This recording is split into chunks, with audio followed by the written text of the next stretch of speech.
Estamos começando agora mais um Radar da Notícia, hoje completamente diferente no formato e, sobretudo, no conteúdo. Nós hoje vamos bater um papo aqui com a doutora Roberta Lacerda Miranda. Justamente, ela é infectologista lá do Onofre Lopes e do Giseuda Trigueiro. E como nós estamos vivendo uma pandemia mundial em relação ao coronavírus e tem muito disso, me diz, a gente resolveu trazer um especialista, uma pessoa que possa responder as perguntas básicas, saber o que é que precisa ser feito nesses próximos dias para que a gente possa, de fato, passar por essa situação tão grave de uma maneira um pouco mais tranquila. Doutora Roberta, é para ter essa preocupação mesmo, todo mundo está falando, o coronavírus é um problema mundial?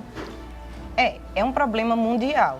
Você bem colocou, é uma pandemia já, e inclusive a gente tem que traçar estratégias do ponto de vista de saúde pública, mas também eu gostaria de dar um foco nessa entrevista ao papel da população. A população em si, ou seja, a gente fala muito do que o poder público tem que ser feito, mas o que é que a população tem que fazer? Não, uma orientação, inclusive, para a pessoa seguinte, tem dúvida, o que é que a pessoa faz? Precisando, você está desconfiado que alguém da sua família ou você próprio está com alguma doença, o que é que faz? Vamos por partes. É o comportamento primeiro, Isso. né? Eu gostaria de dizer que em todo o controle de qualquer epidemia, 70% do poder de impedir o contágio é educação e saúde.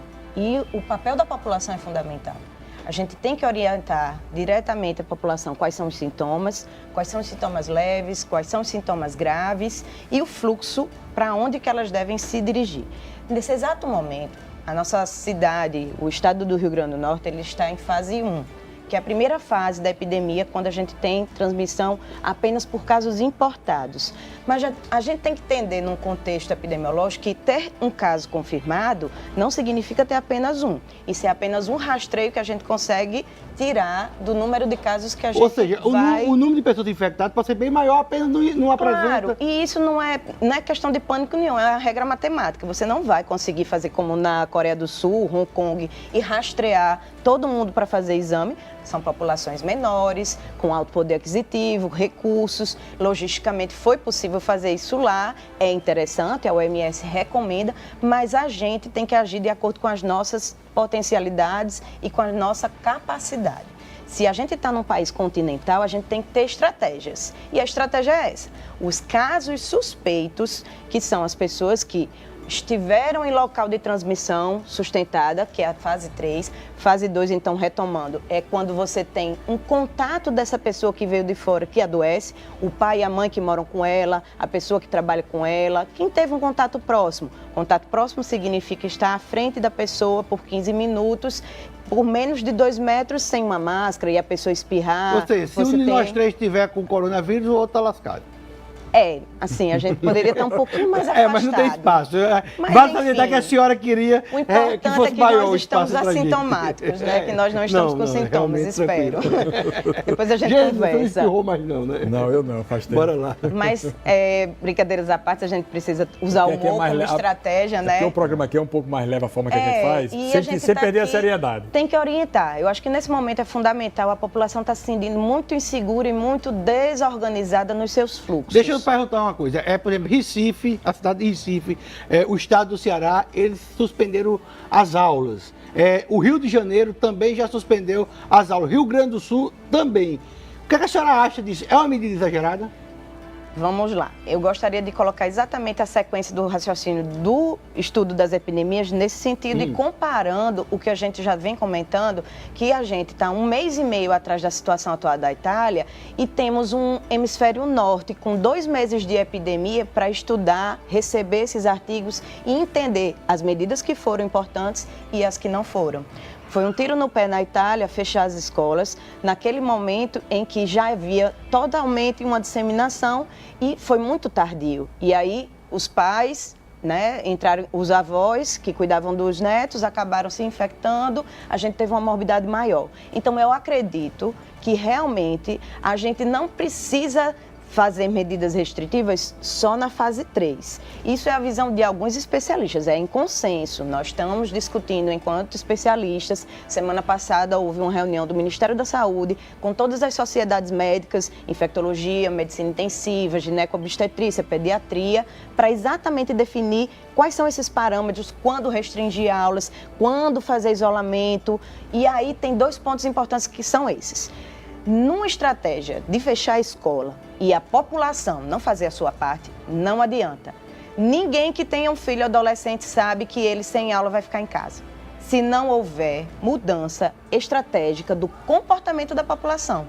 A gente Ou seja, aqui, não baixa o colégio dizer para a criança que vai suspender as aulas e tá o todo mundo menino no pro shopping, filme. Ou no cinema, na praia. Nós temos que ter, como eu comentei, uma evolução de 5 gerações em 3 meses. Nós De temos educação. De educação, de mudança de comportamento. Tem que ficar em casa. Ou seja, quando a senhora chegou, eu em estirei a casa. mão, a senhora disse, opa, não vamos nos cumprimentar. Foi assim, aquele namastê, tem que mudar o comportamento. Gente, não é falta de há- educação, então esse não cumprimento. O momento é agora, mas o agora, o governo já está fazendo os passos dele, são passos burocráticos, permitem com trâmites, com ou sem lei marcial, com ou sem decreto de governadora, com ou sem estado de calamidade. O passo principal que eu estou precisando agora é de você, telespectador, de você, população, entender que é para ficar em casa.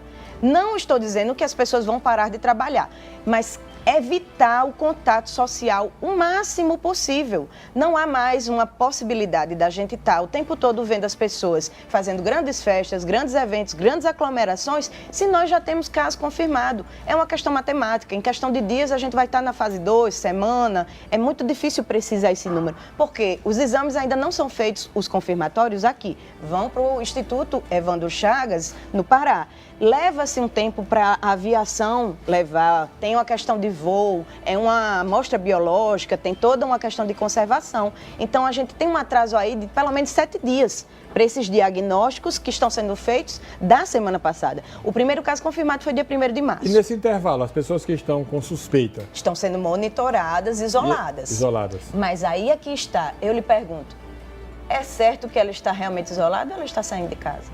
Pois é, tem que ficar isolada. Se você, às vezes, dá um atestado a um paciente e ele, em vez de ir trabalhar, vai para a praia, eu entendo que isso é falta de questão de E o ética grupo de risco? e de Ou seja, é uma preocupação, não é uma preocupação com a coletividade.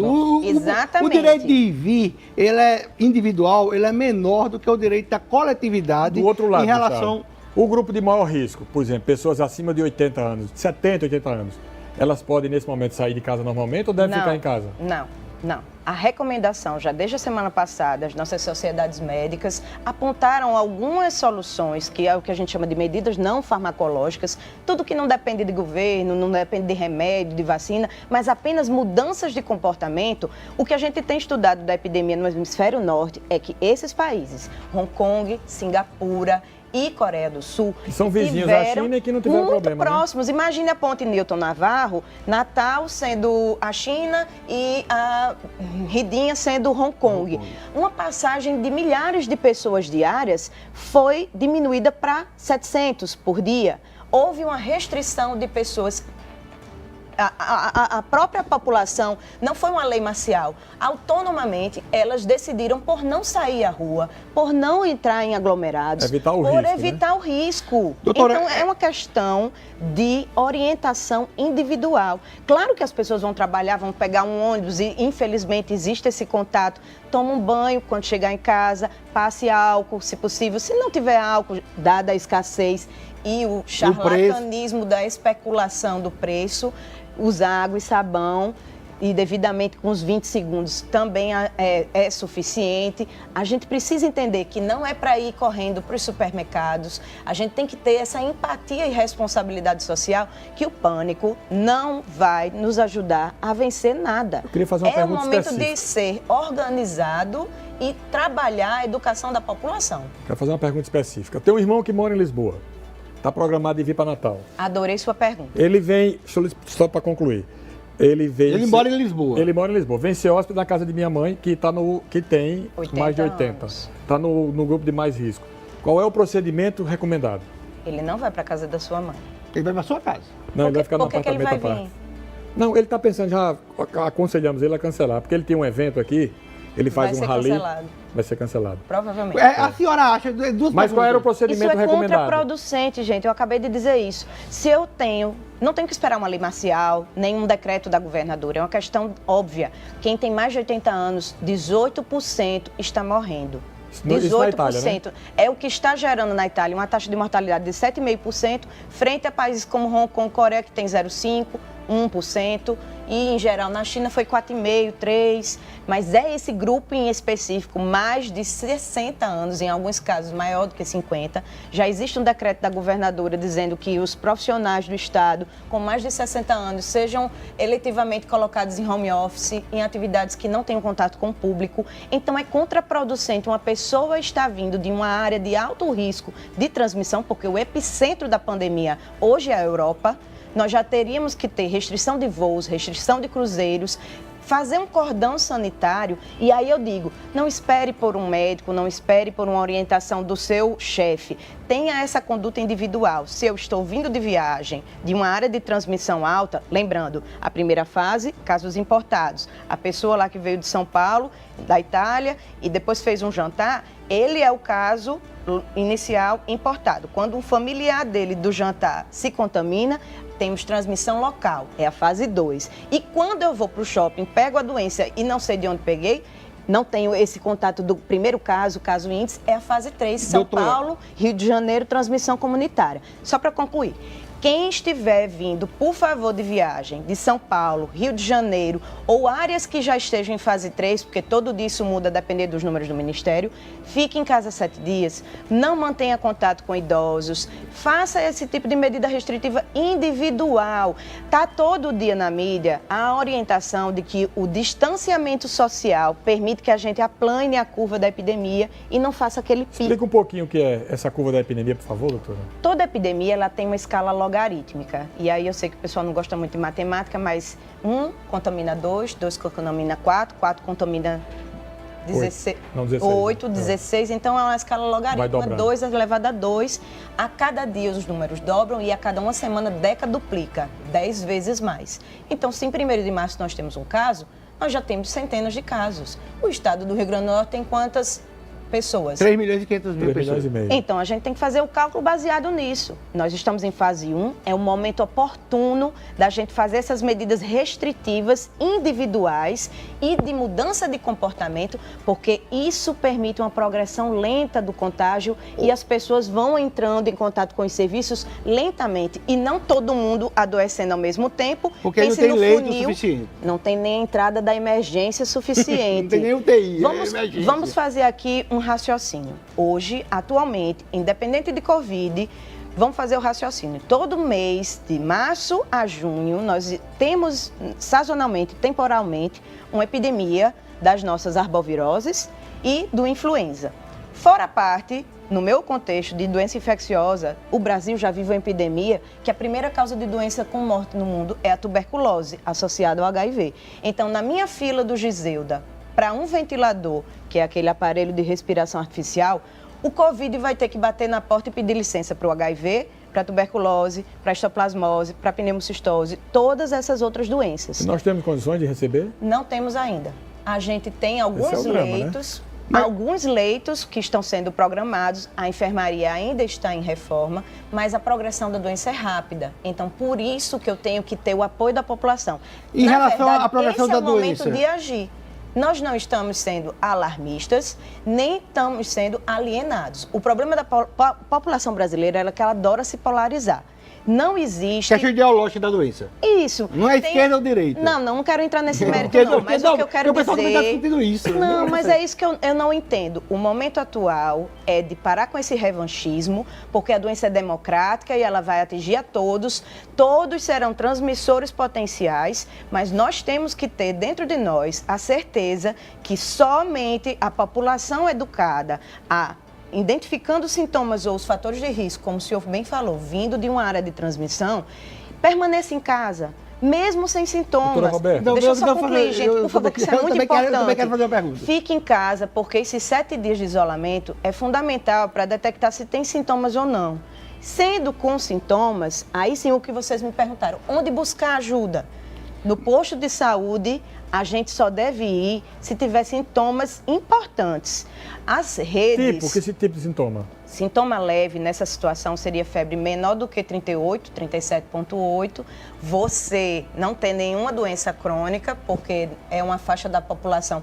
Vamos lembrar, 80% vai ter a forma simples de um resfriado comum, tosse, espirro, um pouco de coriza, lacrimejamento, congestão nasal, que é o nariz entupido, mas não vai ter um sintoma que impeça ele de fazer suas atividades. Porém, ele tem que entender que ele não pode sair. E aí, lógico que ele vai precisar de um atestado. Aí, a área onde ele tem cobertura de unidade básica tem que dar esse acesso prioritário a ele. Porque nós temos que deixar as nossas emergências livres para quem está com 20% de risco de adoecer para internamento. Quem tem doenças crônicas. Eu preciso chamar um break. Certo, mas só mais uma pergunta. Em relação ao transporte público, ônibus, é porque eu vi em São Paulo uma preocupação muito grande, começou hoje essa preocupação. E aqui em Natal, tem que ter essa preocupação? Todos temos. Como eu estou falando, todo o controle da epidemia se faz com programação. A gente tem que prever para prover. Então, os sistemas de transporte, como eu estou comentando, não vai parar ainda tudo, não vai parar as atividades. Vamos programar em fluxos direcionados, horários, organizar aqui determinada área siderúrgica ou área administrativa comece às 9, às 7, às 8, para que as pessoas tracem um rodízio no transporte público, evitando os aglomerados. É essa interdisciplinaridade que a gente está precisando ter e que está tendo essa reunião hoje entre os secretários estaduais e municipais, o Ministério Público e espero eu que esses outros entes relacionados, STTU, todos os órgãos que estão relacionados a transporte público, porque é um problema de saúde pública, a gente precisa ter esse diálogo. Eu estou fazendo a ponte entre o Giseudo e o Onofre e a gente está organizando as atividades com foco no profissional de saúde, mas a gente precisa ter essa organização sim. Não é uma questão, novamente, eu detesto jornalismo sensacionalista que coloca o pânico nas pessoas. Mas nós precisamos ser proativos e, nesse momento, chamar a população... Nosso caso, nós somos esclarecedores. Eu não quero pesar aqui o papel da imprensa do Rio Grande do Norte. Eu preciso fazer um intervalozinho. Tá certo, mas eu preciso que a gente se una nesse ponto. Vocês, imprensa, têm que começar a organizar o foco para orientar a população. Acabar com essa contagem de querer dizer tem 2, tem 4, tem 5 e vamos cobrar os insumos, a organização dos serviços e a orientação e cobrar da população a contrapartida dela. Deixa eu lhe fazer uma pergunta. Uma parte da população recebeu uma informação certa ou errada de que por estarmos numa zona quente, a propagação do vírus não seria tão forte. E por isso eu acho que muitas pessoas têm relaxado. Isso é real, isso é errado, isso é o quê? Eu concordo com você. A gente tem que traduzir a informação científica em base de evidência. Na medicina, nem sempre, nem nunca, e não é a ciência das verdades absolutas. O que eu estou dizendo hoje, amanhã não pode ser. Pode ser que daqui a 3 dias a gente decrete alguma informação que modifique o andar da carruagem, e é esse dinamismo que leva a epidemia do Covid a ser diferente da do influenza.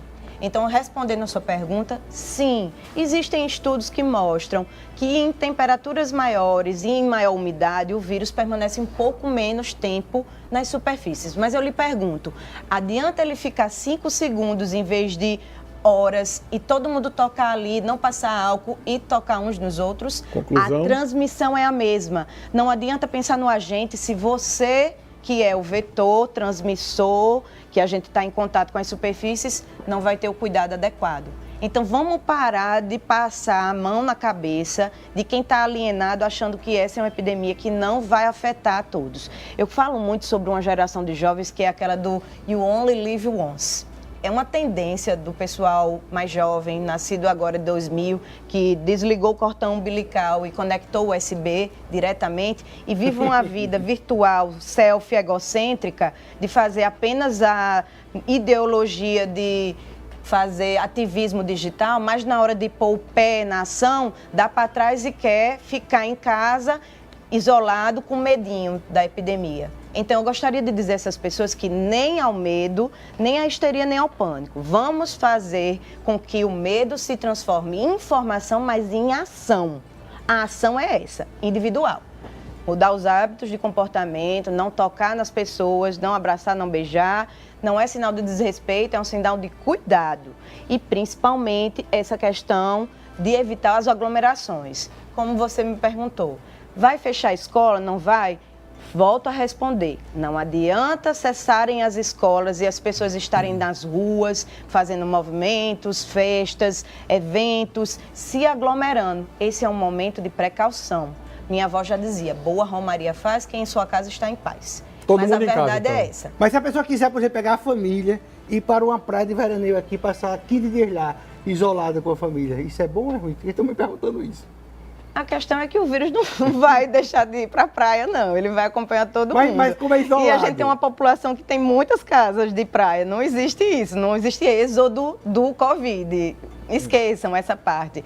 Esteja na sua casa de praia ou esteja em qualquer lugar, ótimo, porque você vai diminuir o que a gente está comentando do distanciamento social, que é exatamente o que a gente está promovendo, orientando para as pessoas evitarem esses aglomerados. Mas dizer que elas vão estar livres do vírus porque está tomando banho de água e sal, no sol. Essa questão de vitamina, vitamina D, vitamina C. Ai, meu Deus, Mas a gente tem que perguntar. Eu sei qual é a resposta, mas tem que perguntar, por exemplo, eu estou tomando muita vitamina D, muita vitamina C, eu vou evitar o vírus? Não, você vai entrar em um estado que a gente chama de hipervitaminose. O excesso de vitamina D tem efeitos colaterais e meus colegas endocrinologistas estão enlouquecendo com essa parcela da medicina que está se vendendo para essa questão de performance. Qual o tempo de... Não, só perguntar outra coisa. Só terminando a pergunta, não aquele existe negócio, um medicamento... Corticoide também. Corticoide. Qual é o seu recado para os médicos? É importante, porque a gente assim... comentou na rádio. Comentou na rádio, eu achei muito interessante essa parte.